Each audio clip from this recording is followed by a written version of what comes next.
All right, let's dive into everything going on with the Chicago Bears. And trust me, there's a lot to break down. But before we jump into your questions from the mailbag, we need to hit a topic that has the Bears community buzzing, an early preseason ranking that has people either celebrating or raising their eyebrows. Pro Football Focus just dropped their latest rankings for offensive lines across the entire NFL. And guess what? They've got the Chicago Bears at number 4 overall. Yeah, you heard that, right? Not 14th, not in the middle of the pack. They've got the Bears with the 4th best offensive line in the league. Even more surprising, that's not just in the NFC or among rebuilding teams. That's across the entire NFL. And to top it off, the Bears were rated the best offensive line in the NFC North. Now I get it. On paper, that's incredible. When you consider where this offensive line has been in recent years, hearing that kind of praise feels surreal.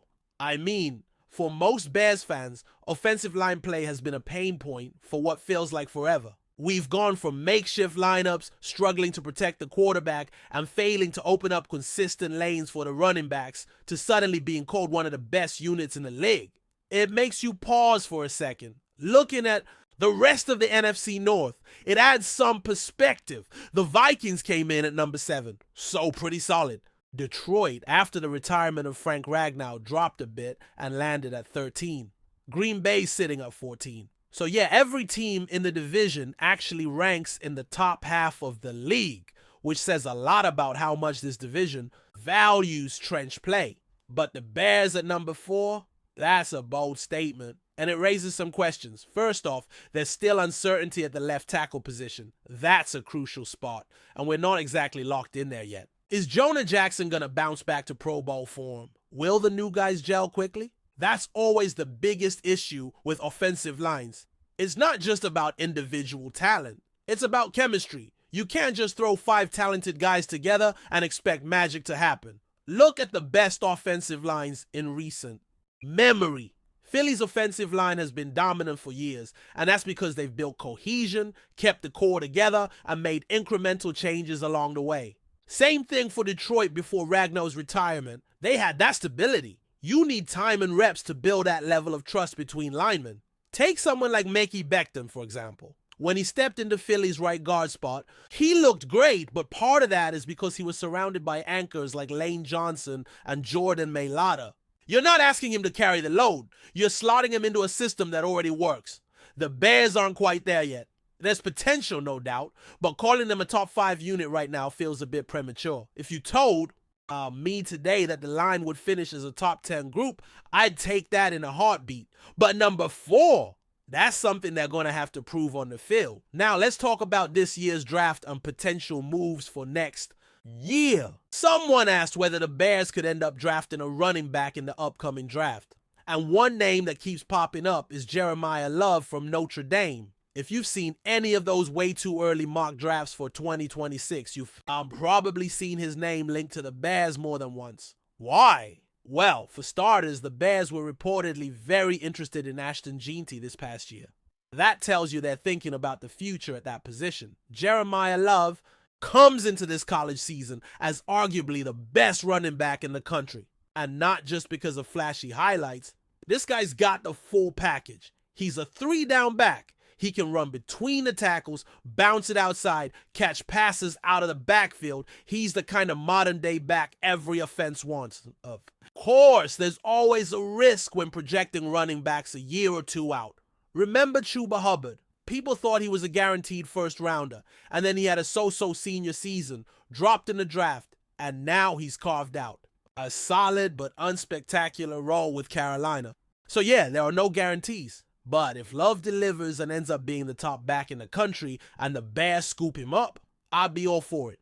He'd be a perfect fit in what this team is building offensively. Speaking of building, what about the edge rusher position? That's another area that could use some reinforcements. There was a question about whether we can bank on Ryan Poles signing another pass rusher before the season starts. And honestly, based on his track record, I say that's a safe bet. He's not afraid to make late additions to the roster.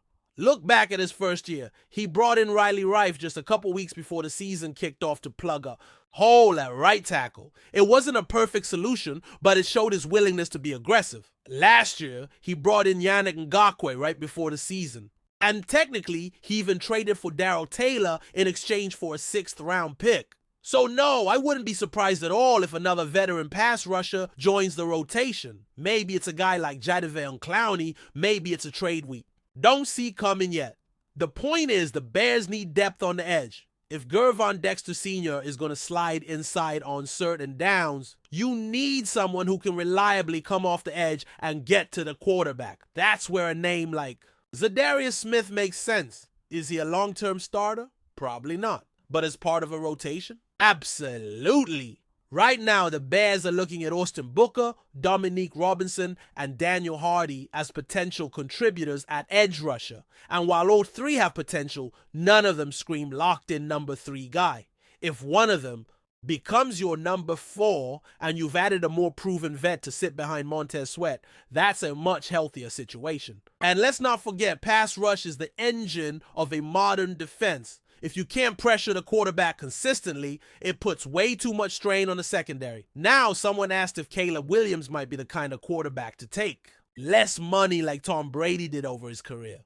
First off, I love the optimism in thinking that far ahead, we are already talking second contracts. But realistically, I don't think that's going to happen, especially not on his first big deal. Times have changed. Back when Brady was giving the Patriots hometown discounts, the salary cap was totally different. Plus, Brady was making boatloads of cash off the field through endorsements and business deals. Caleb Williams has a great head on his shoulders, and his camp is very business savvy. They're going to make sure he gets what he's worth. Now, down the road, maybe in his 30s, if he's won a couple of rings, loves Chicago, and wants to help the team build around him, sure, maybe he'd consider something like that. But on that second contract, expect him to get paid. What teams are doing now, and the Bears could definitely do this, is front-loading big contracts. Give the player a massive signing bonus up front, which lowers the yearly cap hits and gives the team more flexibility. It's a win-win. Caleb gets his money early, and the Bears get to spread the financial impact. But again, we're a long way from having to worry about Caleb's next contract. Let's just enjoy the ride for now. Another interesting question that came up was about the backup quarterback spot. Case Keenum was brought in, and there's been some chatter about whether he could beat out Tyson Bagent for the number 2 job behind Caleb. If that happens, it could be the end of the road for Bagent in Chicago. That would be tough to see, especially after how he stepped in a couple years ago and went 2-2 as an undrafted rookie while Justin Fields was hurt. But this is a business, and Keenum brings a lot of experience. He's been in just about every quarterback room imaginable and could be a valuable mentor for Caleb in year 1. Now, if Bagent holds on to that number 2 job again for the 3rd straight year, that tells you a lot about how the Bears view him. It means they believe in his upside and they see him as a long-term backup, maybe even a guy who could spot start if needed. I actually think both Keenum and Bagent will make the final roster. I think they'll carry 3 quarterbacks this season. But if Keenum ends up being the clear number 2, Bagent might look for a fresh start somewhere else in 2026. He's still young, and there could be some teams willing to pay him good backup money, maybe in that $5 to $7 million range. The Bears are building something here, and every roster spot matters, whether it's adding depth on the edge, locking down the offensive line, or figuring out the quarterback room behind Caleb. This team is trying to set the tone early. They want to be competitive not just this year, but for the next decade. And you can see that in how they're approaching everything, from the draft to free agency to how they handle contracts and player development. And with all that, let's be real. The NFC North is up for grabs. Predicting how the standings will shake out in 2025 is nearly impossible. But one thing's clear, the Bears aren't just trying to avoid the basement. They're gunning for the top. Whether they get there depends on how fast this young core comes together. Before we continue, don't forget to subscribe to our channel and give this video a like. Your support helps us keep bringing you the latest updates on our Chicago Bears. And don't be shy, drop your thoughts on the news in the comments below. The Chicago Bears have reportedly made a blockbuster move in the free agent market, sparking a whirlwind of speculation across the NFL community. Sources suggest that the Bears have put forward a lucrative contract offer to linebacker Jaylen Reeves-Maybin, with the deal rumored to be worth millions. While nothing has been officially confirmed yet, insiders are buzzing about the possibility of the veteran defender joining Chicago's defensive squad for the upcoming season.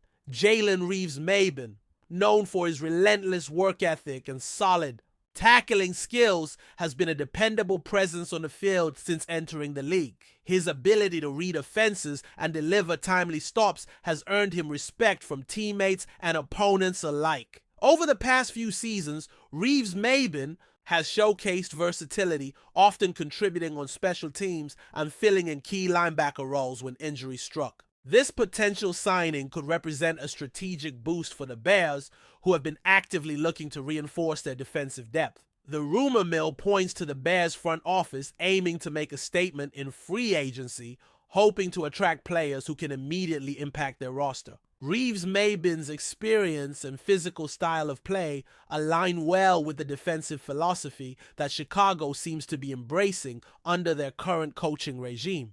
Observers note that adding a player like Reeves-Maybin could help solidify the linebacker core, providing leadership and grit to a defense that has struggled with consistency in recent years. On the flip side, questions linger about the financial terms and the length of the proposed contract. The Bears reportedly offered a multi-million-dollar deal, but the exact figures and guarantees remain under wraps.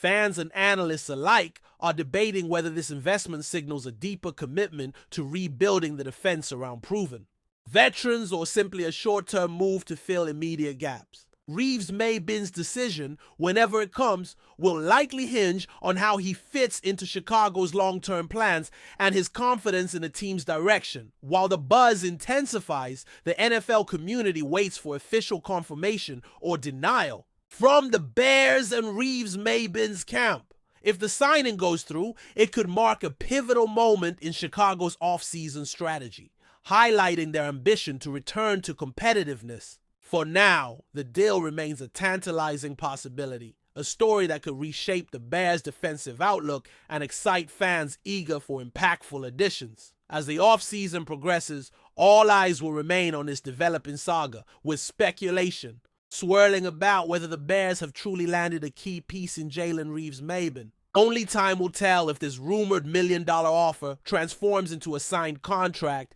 and how it will influence Chicago's fortunes on the gridiron.